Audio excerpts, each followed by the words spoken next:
Just look at that smile. You can tell this is it. This is her moment. Her life's work has come down to this. If this was poker, she'd be going all in. Okay, Yvette Cooper, it is your turn, and your question is to Jeremy Corbyn. So it is.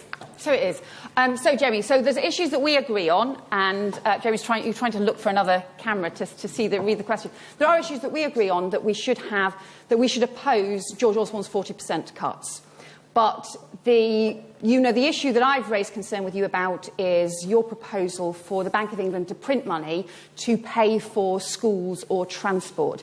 In those circumstances, do you believe that the government would have to pay that money back to the Bank of England, or do you think that this is free money?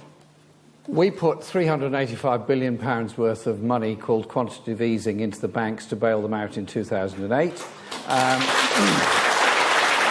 We bought bank shares and put them in a holding company, some of which Osborne is now selling off, and he shouldn't because they're not his to sell, they're ours to keep. Isn't it nice for Jeremy Corbyn just to remind the panel that we did bail out the banks and we did just give them $375 billion to put on their balance sheets? Yvette Cooper doesn't appear to have an issue with the fact that money was created out of thin air. What she has an issue with is that money created out of thin air should go straight to the bankers. And my suggestion is that some of that quantitative easing ought to be made available together with other sources such as government bonds to fund a national investment bank so that we have a growing economy which can improve the infrastructure in all parts of the UK, particularly the rail infrastructure, also be able to fund the very necessary housing building, particularly council house building that this country desperately is crying out for, and an efficient and effective and inexpensive way of funding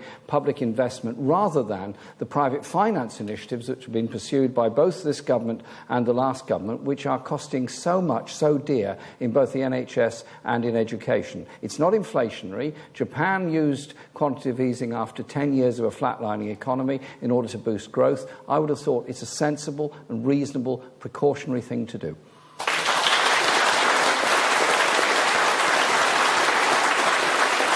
Did you hear him talk about private finance initiatives? Well, those things make bankers tons and tons of money. This is why the other candidates don't agree with Jeremy Corbyn on this issue, because they're all establishment. They'll be thinking, how dare you do something for the people? How dare you try and strip the bankers of profit that leads to massive bonuses? As an aside, Andy Burnham has never, not once ever, voted against his party in all of his political career. He is establishment through and through. Nothing will change under Burnham. He's just irrelevant. Anyway, back to the video. Yvette Cooper now shows us that she has some passion, that she has some balls, and not just Ed Balls balls of her own. Just watch.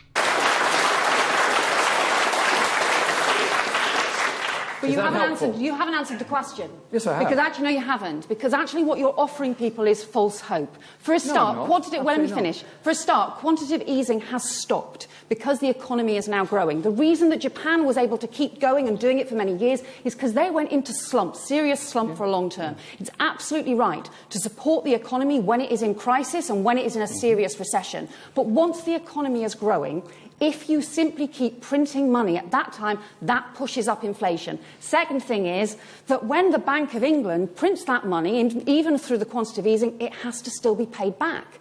So actually, you're still not answered.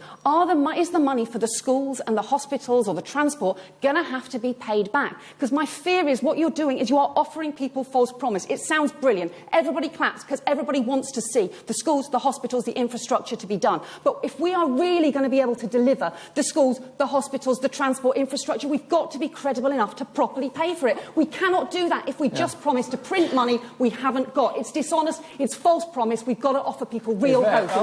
That's right. We have to carry on doing what we've always done and magically expect a different result because the bankers have to have their money because they truly run the show. Look at Yvette Cooper in that segment. She got really passionate, didn't she? She was talking way too fast. I'm surprised she didn't just run into the middle of the stage, hands out, on her knees, and beg for people to vote in a leader that will keep the same old banker-loving game going. Are we going to go back to private finance initiative with the 600% cost of investment in schools and hospitals, because that surely is a model that has failed? That's exactly what she wants, Jeremy. She wants to be the leader so she can do nothing different from what the Tories would do. You, Jeremy, are a threat to people because you want to do something different. At least try something different anyway. It's like private finance on steroids. It is worse than that. You want to just put quantitative easing in.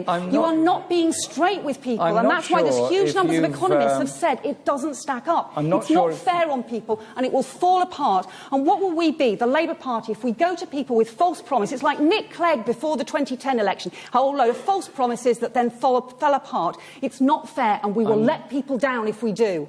Wow, she's on one, isn't she? Just look at that face. You would have thought she was telling off a little boy who stole her last favourite cookie. This is the most passionate I've heard a politician in ages. But isn't it funny that she is really passionate about not helping people and about not putting people over profits, but continuing to help bankers? Is she a Labour candidate, or is she just a ringer for the Conservatives? Maybe that's why less than 3% thought that she'd won the debate. Kermit the Frog would have scored more than that. That must be some kind of low-scoring record in a live debate for Sky, or anyone else for that matter. And did you pick up the talking points? Tell everyone that he is lying and not being straight with people, that he will let people down, that it's just not fair on people, that it's going to give people false hope. Well, I personally have had false hope from politicians all my life, so what's different there?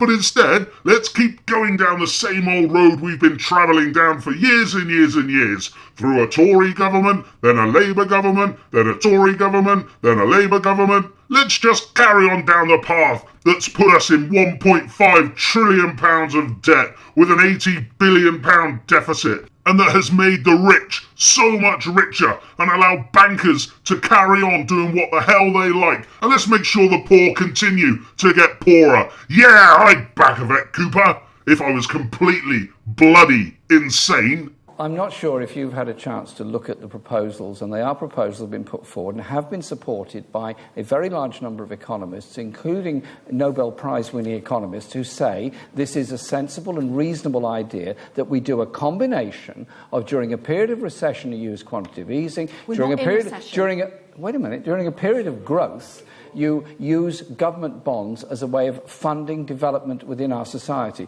The problems we've got, and I repeat it, is that we are funding public services by the sale of assets, by private finance initiative, and we are losing control of those assets, and it's costing a lot of people very dear in cuts that are being made in health and education in order to pay for the voracious appetite of these private finance companies that have taken things over. If you ditch the printing money...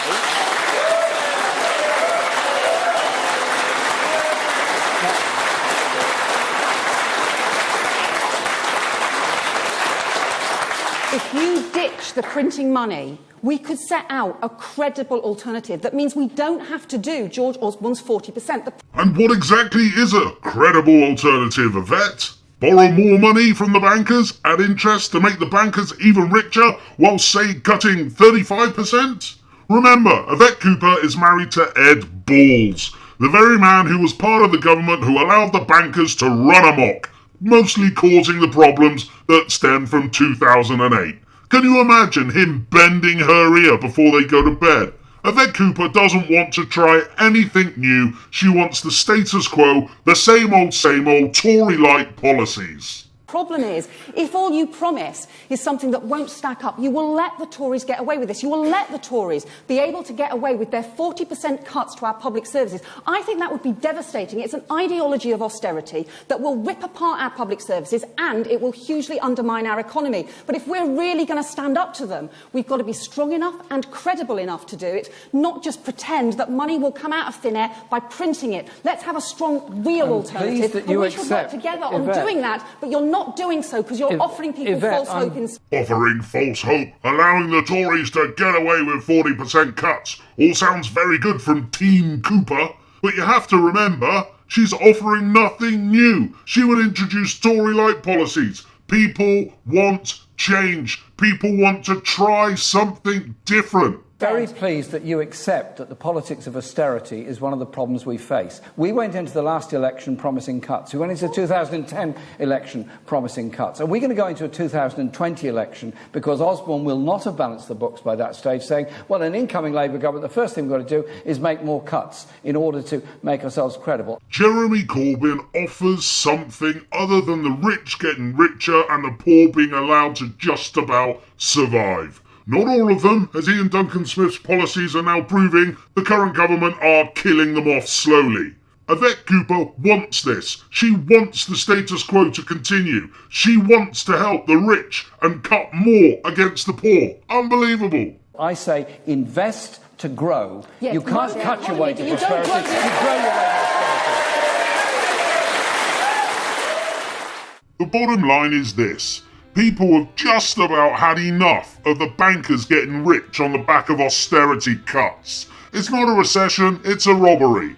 If you listen to the mainstream media, they'll tell you that the sky would fall if Jeremy Corbyn gets elected, and we would have 150 years of Tory reign. But I like what he has to say. Far from him making Labour unelectable, he's saying an awful lot of things that resonate with the general public. They can relate to what he's saying, so maybe he'll surprise us all. I think the Labour Party, if I'm honest, will try to get rid of him from day one, because the Labour Party, being an establishment party, cannot allow someone to lead it who doesn't want war, who doesn't want to make cuts, who doesn't want to support the bankers through thick and thin, regardless of the effects it has on the general public. The Labour Party are as in it together as the Tories are. Most people want change, but they'll argue till they're blue in the face for the status quo without even realising it. Let's at least think about trying something different, eh? What have we got to lose? But the other candidates, oh my god, they're just so bland. They're so obvious. They should have all been wearing grey tonight. I mean, how can you take Andy Burnham seriously when he has spent his political career doing absolutely everything the establishment want him to do? Not once has he voted against the party. Do you think with his slavish voting record that Andy Burnham will introduce the changes that are required to revive this country? Or do you think he will continue to do exactly what he's been told to do, just like he has done his whole bloody political career? Jeremy Corbyn has voted against his party over 500 times. That's a good thing in my eyes. Yvette Cooper is married to Mr. Let's Deregulate the Banks Ed Balls. Do you think she's going to help the people over the bankers? Of course she isn't. She is going to again do exactly what the bankers tell her to do. And Liz Kendall, well, enough said on her. I haven't got a vote in this leadership election, so I don't have a dog in the fight. But I will enjoy politics a little bit more if Jeremy Corbyn is elected. We need to try something different.